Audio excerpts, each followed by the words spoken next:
welcome back to my channel, or welcome if you are new. My name is Kyla, and in this video I'm going to share with you my top 10 auto-buy authors.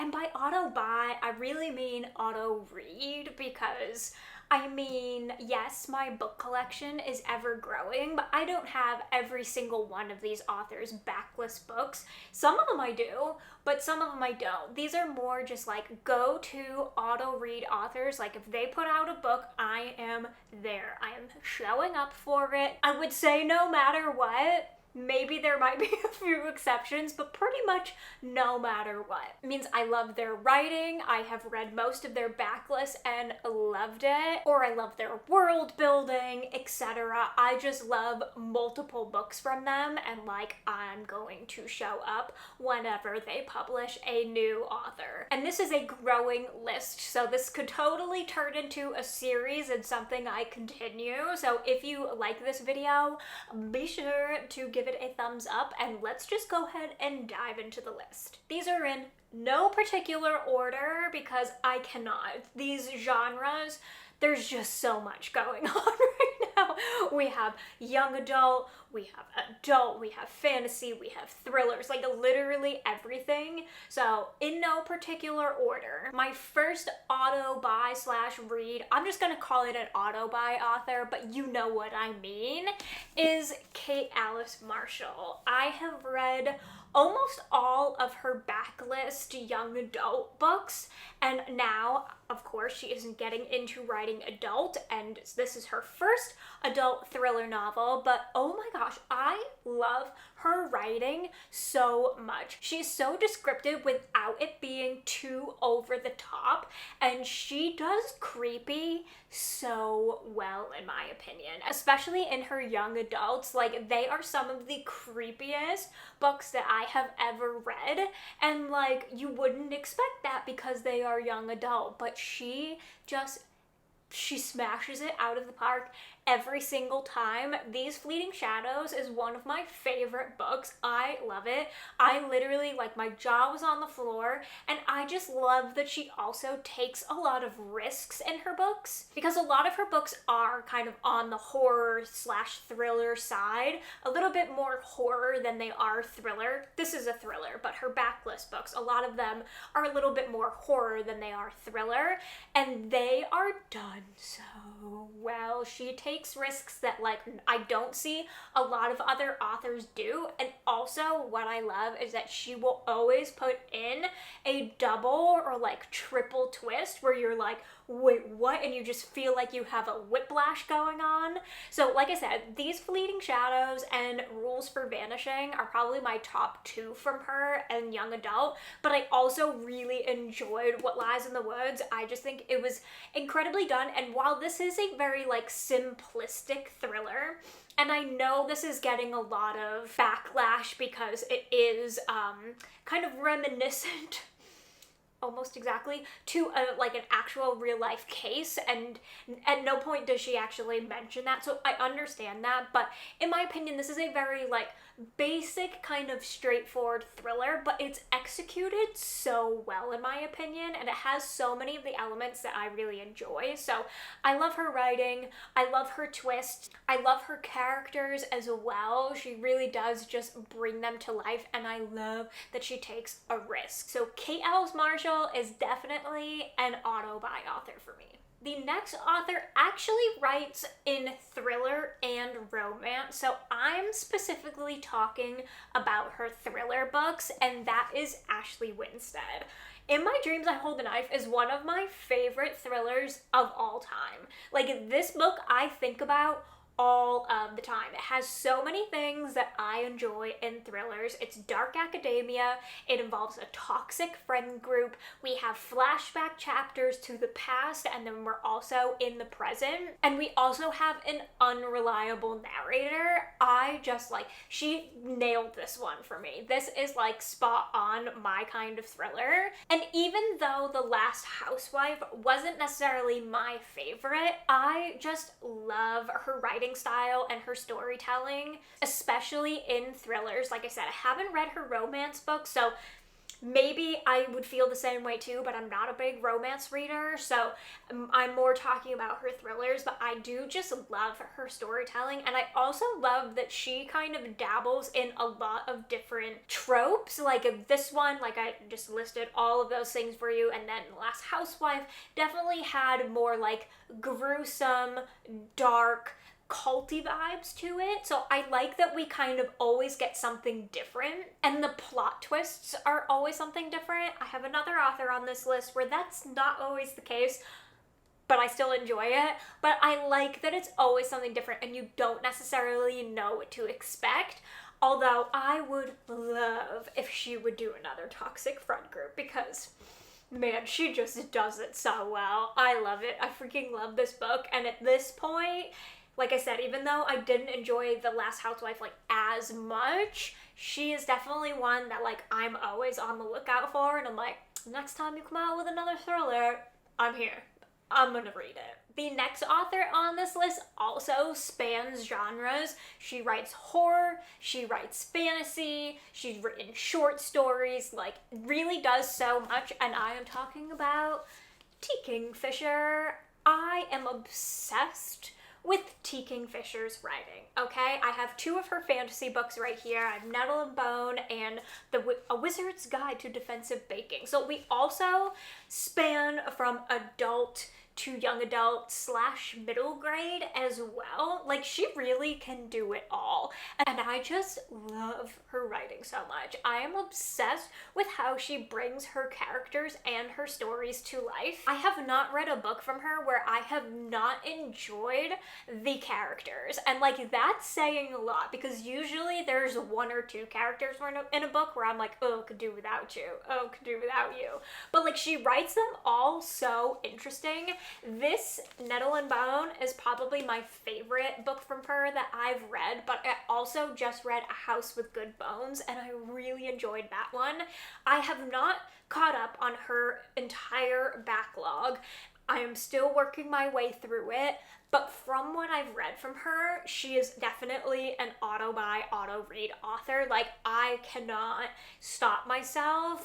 The world building that she does in her fantasy, the horror that she brings to life in her horror books, like, it just jumps off the page at you, and she does creepy so well, and this is like a dark fantasy novella, and this is probably one of my favorite books of all time, and that's like a bold statement, but I just think about this story all the time. I love the found family, but I love how dark and eerie it is, and it's almost like a dark fairy tale of sorts, but done in a completely different way, where we have like this adventure going on, but like I said, it's just so creepy, and like there are parts of this that really like get into your skin, and I am obsessed, and I just love her writing so much, and I cannot wait to get to more of her backlist, because I know this feeling that I have for her writing is just going to grow and grow and grow.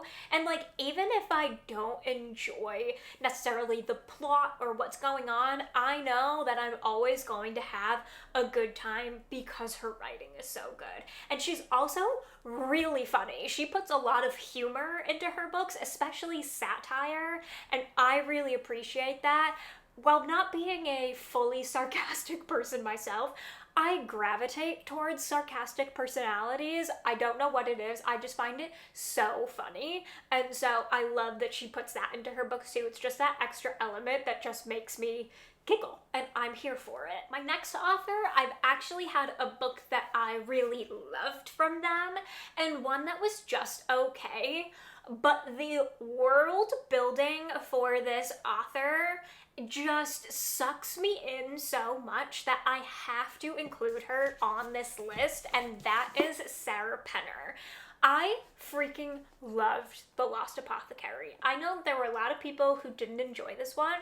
I loved it. I loved being in this world and following this adventure. I love the dual perspective that we get in this book as well.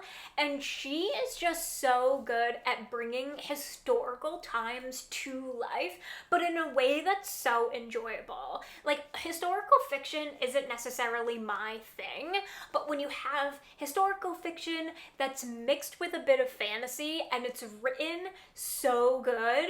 I just can't help but gravitate towards it. And Sarah Penner nails that. She brings the historical aspects of this like off the page. You can feel it. You feel like you are there. Sometimes I feel like I'm talking like they did back then after reading one of her books, because it's just that good. It sucks you in so much, and I just thoroughly enjoy it. I love me some Victorian vibes, and she just does it so well. So this one I loved. This one I thought was just okay, but the things that I loved about it were the atmosphere, the aesthetic, the way that she brings that Victorian life to life, and also always has an air of fantasy slash mystery going on, and those are some of my favorite things like put together. So if she continues to write like this, I will absolutely pick up whatever it is she writes. And honestly, even if she segues into something else,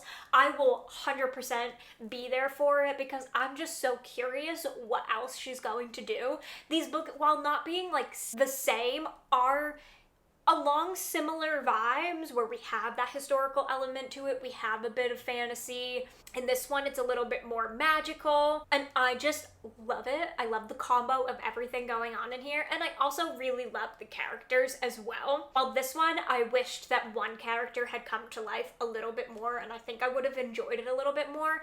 I really did love this one and what our main character was going through, like in the modern day. I just felt like it was really real and relatable. That's also something that she does really well. So if you are looking for something that's, you know, a little bit lighter on the fantasy side, that's something that's like really easy to follow, and maybe you're like a huge fan of historical fiction, definitely check these out. I think it's a beautiful segue into fantasy, and like I said, it's a little bit lighter, but it also has like an air of mystery to it, and I just love it.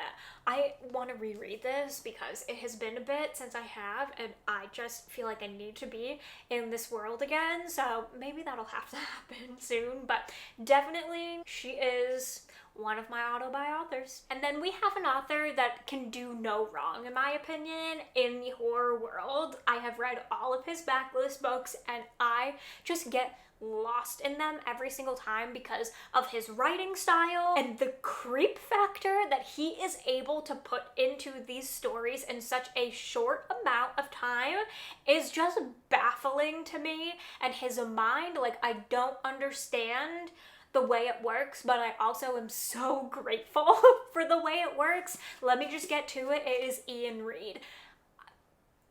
The man can do no wrong, in my opinion. I have loved I'm Thinking of Ending Things, Foe, We Spread. Like, you just cannot. They are all so different, but also so similar at the same time, and his very short writing style is just so interesting to me.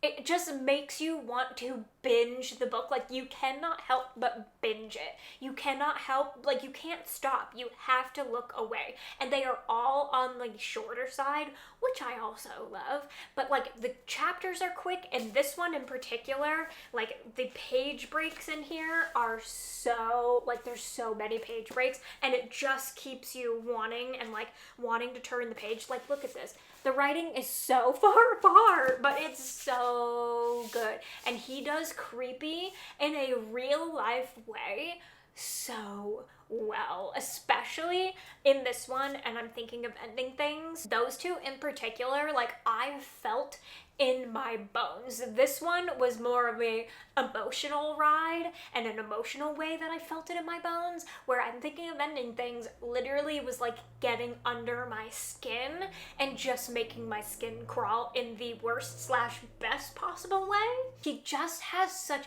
interesting plots, interesting characters, and really casts this level of doubt over every single character, and it just makes you feel like you were there, especially if you listen to the audiobooks as well. I highly recommend them because they are so submersive. Like, you truly feel like you are living out the story. Like I said, this one is a little bit more in the emotional way, where I'm Thinking of Ending Things, and Foe is a little bit more on like the creep factor, especially I'm Thinking of Ending Things. The scenes in the car I was literally on the edge of my seat. So he can do no wrong in my opinion.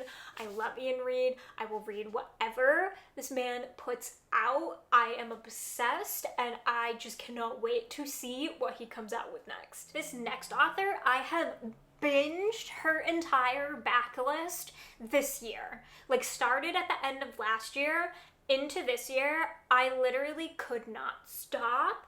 Her writing is phenomenal, but more so, the impact that she puts in her stories is just next level brilliant, and I will read anything she puts out, and that is Tiffany D Jackson. Now, I know she has done a few romance books as well. I have not read those, but I have read The Weight of Blood, and I have read most of her backlist books like Monday's Not Coming, White Smoke, Allegedly. Like, I have read them all and they are so incredible. The way she picks real life stories and real life scenarios, like real life headlines that she's seen, and weaves them into her storytelling to really create an impact is phenomenal. I have never seen an author who has done this as well as she has. And if you have one that you're like, oh, you like Tiffany D Jackson, you like her, please comment below, because I need more authors like this. Not only does she bring those real life stories into her stories, but she does it in a way where you feel what these main characters going through to your core. Like, you cannot help it. She brings so many aspects and important conversations to these stories and to these main characters as well, or even just to the stories in general as well. It's not necessarily just the main characters, but she brings talk of mental health and real life things that the people of the BIPOC community go through, and like the horrors that they go through on a daily basis, and she brings that into her storytelling and her plot lines. It's impeccable. It is impeccable. It will give you goosebumps. It will make you cry. Monday's Not Coming, the ending of that book had me shaking. I literally could not stop. It was so good and so impactful and so heartbreaking and so sad. Same thing with Allegedly. Same thing with White Smoke. Even though that one was definitely more of like a creepy haunted house story. And Grown, oh my god, don't even get me started on Grown. That, it will stick with me. It will stick with me forever.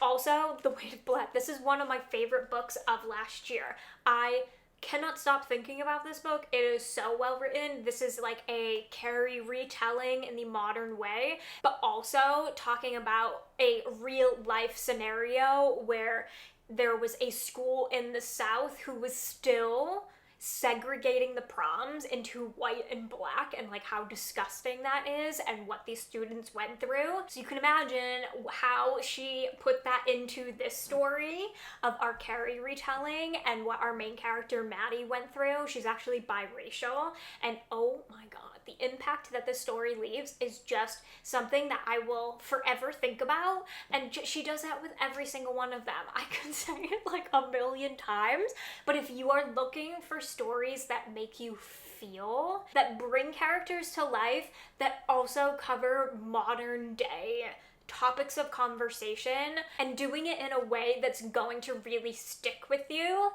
please check her out if you haven't already. And like I said, for all of those books that I mentioned, like, they're all incredible. I can't pick like a favorite. I think they've all stuck with me in different ways. They're ones that I think about all the time, and I will read anything that she puts out. I cannot wait to see what's next for her after this one, and I'm like a little sad I'm caught up on all of her books, I'm not going to lie, because I just need more. I need more. Okay, and then we have an author that's not as impactful by any means, but it's just a good time, and like, yes, I have not enjoyed some of his books. It doesn't matter to me at this point. I'm gonna read them. I'm going to read them no matter what. You probably have guessed it by now, but It's Riley Seeger. I know. He follows a similar pattern, and literally I can't pick these all up, and every single book, it is the same formula. So you can very easily figure out who the bad person is. There's also always a woe is me female. And like, am I over it? Yes. Will I continue to read from him? Yes. I do not know why. His thrillers are just addicting to me at this point. I love them. I also just love to see if I'm going to hate it. It's a love-hate relationship at this point. The first few ones, like, let me show, okay? Let me just share. I love Lock Every Door. I love Home Before Dark. I was one of the few that, like, even though it was ridiculous, still enjoyed my time with Survive the Night. And the last time I lied, the last, like, chapter or so, I mean, just made up for the rest of the shenanigans that happened in this book. But really, my top two are Lock Every Door and Home Before Dark. These two, top tier. The rest of them were okay, but I'm still going to pick up anything new that he puts out. I wish I could explain it better to you. His writing, it's not anything groundbreaking, okay? It's not. He does love Taylor Swift. Maybe that is giving him some bonus points here. Maybe, okay? But, like, it shouldn't be this addicting at this point because he uses the same formula in every single one of his books, but it is, okay? I have to know. I have to be in the know, and I have to read them, and apparently I have to collect them all because I own them all. I've read them all, and I hate to admit it, but it's gonna continue, okay? It's gonna continue. I don't know what else to say. I'm just gonna stop talking about it because, yeah, it's a little embarrassing, but, like, it's not at the same time. I know so many of you are the same. So, like, Team Riley Sager, but also, like, not Team Riley Sager.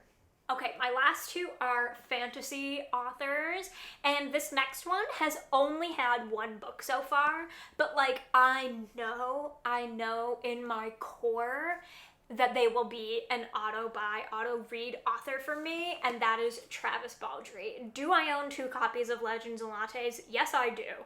Do not judge me, okay? As soon as I saw this UK cover, I had to have it. Will I be doing this going forward? I'm not gonna not say no. But no, I think I'll probably just continue with the paperbacks because this is just, like, a fun special copy, but, like, I make no promises, okay? But really, he just does one of my favorite things so well, and that is found family. If you know me and any of my reading taste, you know found family is, like, my #1 favorite trope, especially in fantasy and cozy fantasy. It has been in many of these books that I have talked about so far. I just love it, okay? And, like, the way he brings these characters to life in such a low stakes plot is mind-blowing to me, because I feel like if anyone else had tried to do this, it would not have come out as well as it did, and it definitely wouldn't have gotten the hype that it did. But there was something in the way that he made these characters come off the page, and you just couldn't help but, like, your heart was just, like, growing 3 sizes while you were reading it. I don't know how he did it, but he did, and I'm so happy he did. And I cannot wait to read the prequel to this that is coming out this year. I already have, like, the calendar marked. It's coming. I cannot wait. He is going, like, he's already made it. to like the tippity top of the list of like the auto buy, auto read authors, because I just need more, especially from this world. I'm so happy we are getting a prequel, because it actually is a little bit of a teaser to what Viv was going through before she got to this point in this book, and I just need to know more of that. I need more of her backstory, so I'm so happy that we are getting it, but I also cannot wait to see what he does outside of this universe. Like him and my next author that I'm going to talk about, which I'm sure you already know what it is, are just like, they write their worlds so well, so I know whatever else Travis Baldry like comes up with is going to be right up my alley, and like I need it. I need him to keep writing, and I need him to keep writing cozy fantasy, because it just warms my heart and like feels like a warm hug, and like if I could give Travis Baldry a hug, I would, but I can't, so I'm just going to hold these books on for dear life, and like, yes, they're everything, and I will read anything from him. And yes, I'm sure you have already guessed my last author by me talking about that, and it is TJ Klune, and he is probably at the very top of this list. Like I said, it is in no particular order, but like the way this man writes found family, and the way he has so many different lovable characters is just mind-blowing to me. Like, I do not know how he continues to do it time and time again. I really don't, but like, I'm so happy he does, and he has such a creative imagination and a creative streak to him, because I need more of it all the time. This is his most recent, In the Lives of Puppets, and this is like a Pinocchio retelling, but make it robots. And like the way his mind works and came up with this, there was a little bit of an explanation in the acknowledgements. I'm like, you got that? You got this whole story from that one thing. Baffling. Genius. I'm so in love with it. He also is so good at putting humor and just so much heart into his books. I sobbed at the end of this book. If you know me, I do not cry. Like, I am not a crier at books, and like, I have a trouble crying in like real life situations. I will cry at a movie and a TV show at the drop of a hat. Books, not so much. It takes me a lot to get there. Sobbed like a little baby at the end of this one. I know a lot of people didn't enjoy this one as much as House in the Cerulean Sea, but like, it got me. Okay? I love it. Obviously, House in the Cerulean Sea, top tier. Like, top tier. It's so good. Linus is one of my favorite characters of all time. I think about him all the time. I think about this little family, and I like try to imagine what they're up to now. Like, this is what I mean. You cannot forget the worlds that he puts you in, and you cannot help but fall in love with every single character in these books. It's not that you are just falling for one. You are falling for every single one of them. They all have their individual personalities, and it just... so much heart in there, so many emotions, and he also does representation so well. You know, there is so much queer representation throughout these, talks about mental health and so many important conversations as well, and I just obviously love that. It was something that I seek out in my book, so I love that it's so present in his. I just love them. I love them. And they are books that you can like reread time and time again whenever you feel like you just need some friends around, you know? Maybe your friends don't live near you. You know what? Go into these books and you will feel like you have a million new friends, okay? Take my word for it. Take my word for it. And those are all of my auto-read / auto-buy authors, at least for right now. If you agree with any of these and they are also auto-buy authors for you, please let me know in the comments. Or, like I said, if any of these, if you're like, oh, you like that author, you should check out this author, please put that in the comments. I am always looking to expand and find new authors and like binge their backlist, so please let me know. And if you would like to see a part 2 of this, let me know by giving this video a thumbs up. If you enjoyed and you want to see more of this style of content, be sure to subscribe, turn on the bell so you never miss a video, and I will see you in my next one. Bye! With you and I, the future